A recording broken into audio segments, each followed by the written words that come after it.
तो गुजरात के जूनागढ़ में श्री नरसिंह मेहता जी का जन्म हुआ। आपकी माताजी का नाम था लक्ष्मी गौरी और आपके पूज्य पिताजी का नाम था कृष्ण दामोदर दास।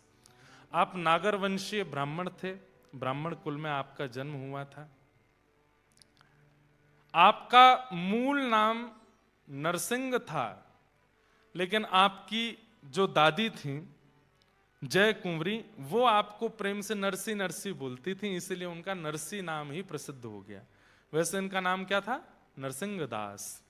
इनका मूल नाम नरसिंह दास था, लेकिन दादी इनको नरसी बोलती थी, इसलिए इनका नाम नरसी विदित हो गया सब जगह पर। ध्यान से सुनिएगा, बहुत सुंदर है श्री नरसिंह मेहता जी का चरित्र।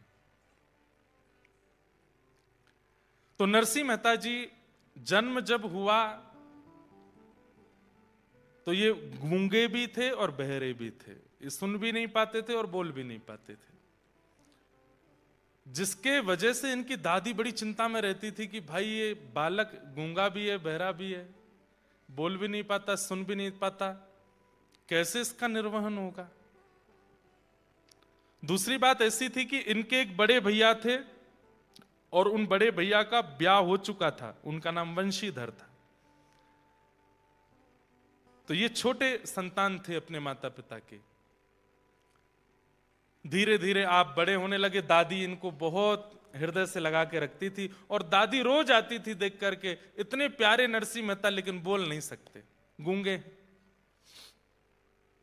धीरे धीरे नरसिंह मेहता जब बड़े हुए, 5 वर्ष की अवस्था हुई, तो माता पिता दोनों एक साथ चले गए, दोनों की एक साथ मृत्यु हो गई। अब घर में कौन रह गए? बड़े भैया, भाभी और दादी, बस ये 3 लोग और नरसिंह मेहता। अब स्थिति ऐसी हो गई कि माता पिता के जाने के बाद में बूढ़ी दादी, तो घर में राज चलता था भाभी माँ का, उनको ये बिल्कुल पसंद नहीं थे। बंधु एक बात सुनिएगा, इसे कहते हैं खिलौना होना, ठाकुर जी का खिलौना। ठाकुर जी कई बार ऐसा करते हैं कि आपकी परीक्षा की स्थिति इतनी ज्यादा बढ़ा देते हैं। इन बातों को सुनकर डरिएगा नहीं, हाँ, कहीं आप लोग सोचो कि भाई ये तो छोड़ ही देते हैं भक्ति पर, ठाकुर जी ऐसा करने वाले तो नहीं। ठाकुर जी कई बार अति प्रियों को भी दूर कर देते हैं और फिर परखते हैं कि आप कैसे निर्वहन करेंगे।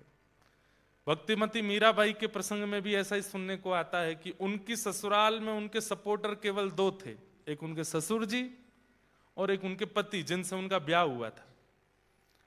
और ब्याह के कुछ दिन के अंतराल में ही दोनों चले गए, कोई नहीं बचा, फिर सब विपरीत हो गए। तो विपरीतताएं, इसका मतलब जरूरी नहीं कि कोई आपका बहुत प्रेमी आपसे दूर होगा उसी को विपरीतता बोलते हैं। विपरीतता आप लोग जो नायरोबी में फेस करते हैं भक्ति के प्रसंग में, वो विपरीतता ही है। यहां भजन करना बहुत मुश्किल है। क्यों? यहां पर भजनानंदी नहीं है, यहां पर भजन के ज्यादा साधन नहीं है। लोग बाग यहां पर गौमांस खाते हैं, लोग जाने क्या क्या खाते हैं, बता भी नहीं सकते, ऐसी ऐसी सामग्रियां खाते हैं। हम तो अभी आए, नाक बंद करते हुए ही आए विमान में, इंडिगो से बचे तो कहीं और जाके गिरे, इथोपियन एयरलाइंस।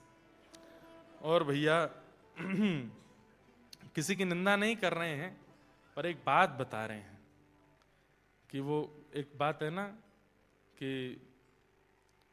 कहां से गिरे कहां अटके, हम वो ऐसे एक प्रसंग वो कहा जाता है, एक आसमान से गिरे, हाँ, आसमान से गिरे खजूर पे, आसमान से हुए खजूर पे अटके, आसमान से गिरे खजूर पे अटके, आसमान से गिरे खजूर पे अटके वही हो गया।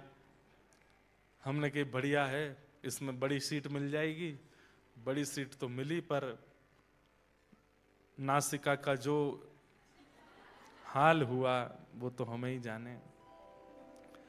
तो ये विपरीतताएं हैं इन देशों में। इन देशों में भोग बहुत इजी है, इंद्रियों का सुख बहुत इजी है।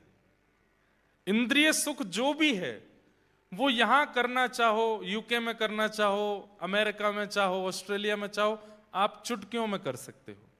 यहां भजन करना मुश्किल है। यहाँ भजन करना थोड़ा, वैसे तो नैरोबी केनिया की जो वैसे माहौल है वो तो इतनी शांति प्रिय देश है कि यहाँ पर आप भजन भी आसानी से कर सकते हैं, लेकिन फिर भी भोग इतना इजी है कि कई बार वो भजन में बाधा बनता है।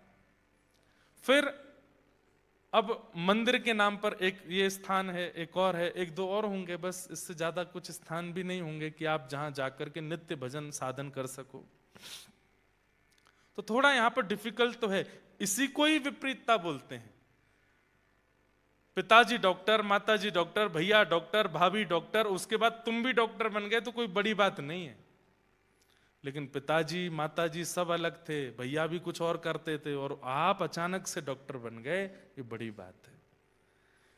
तो यहां तो सब भोग भोग रहे हैं, पर इन भोगियों के बीच में रह करके आपने भजन कर लिया तो ये आपके लिए बड़ी प्रशंसा की बात है।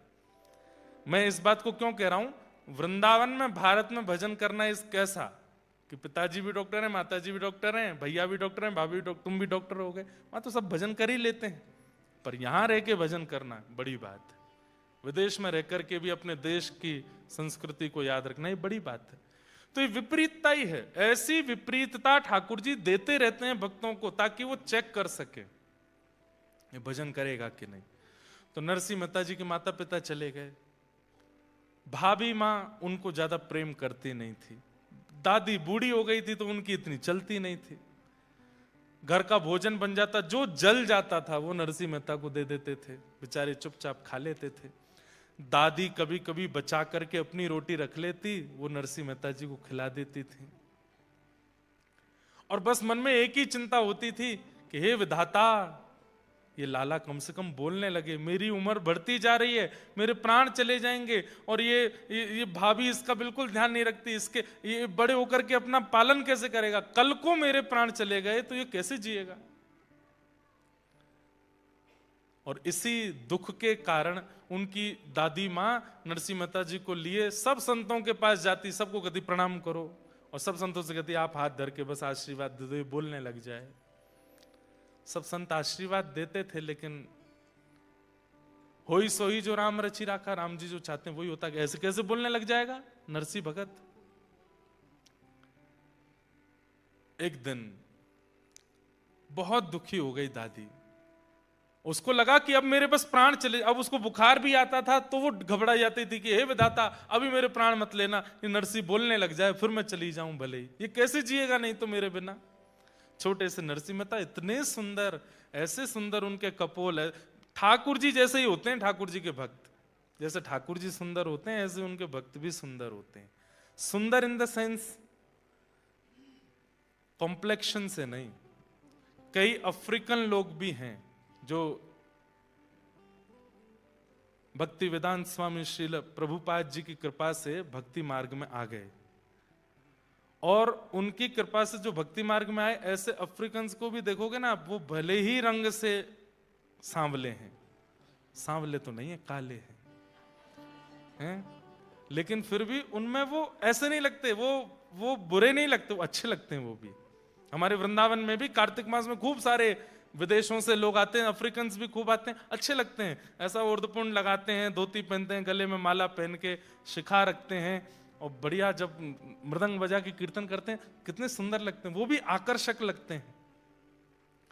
तो कहने की बात, जब चित्त में ठाकुर जी, बुद्धि में ठाकुर जी, वाणी में ठाकुर जी विराज जाते हैं ना, तो व्यक्ति का स्वरूप निखरने लगता है। और वो निखरता सुंदरता के रूप में नहीं है, एक अलग सा आकर्षण उसके प्रति हो जाता है, वो फिर भी अच्छा ही लगता है, वो फिर भी सुंदर ही लगता है, पता नहीं क्यों। तो नरसिंह मेहता तो सुंदर भी थे। दादी मां गोदी में लिए बस नरसिंह कुछ बोल, नरसिंह कुछ बोल, लेकिन नरसिंह बेचारे गूंगे, कुछ नहीं बोल पाते।